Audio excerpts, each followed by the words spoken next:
Au cœur d'un royaume isolé du reste du monde par d'imposants remparts, des chevaliers sont élus pour perpétuer la tradition de leur ancêtre Golretz.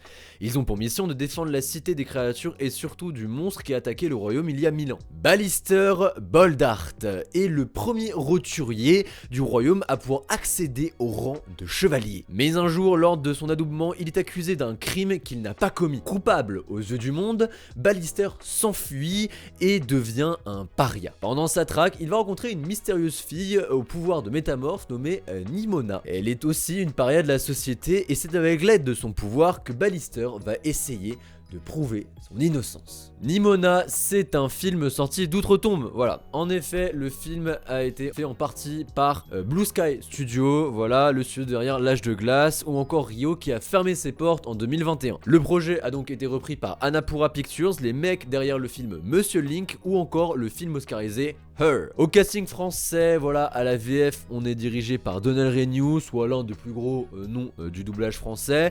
On peut y voir aussi Dorothée Pousseau. Il y a encore Benjamin Penamaria, qui est la voix de Spider-Man 2099 dans Spider-Man Across the Spider-Verse, ou encore Lisa Caruso, désolé si j'écorche son nom, qui est la voix de Nimona, qui fait aussi la voix de Pêche dans L'Âge de Glace.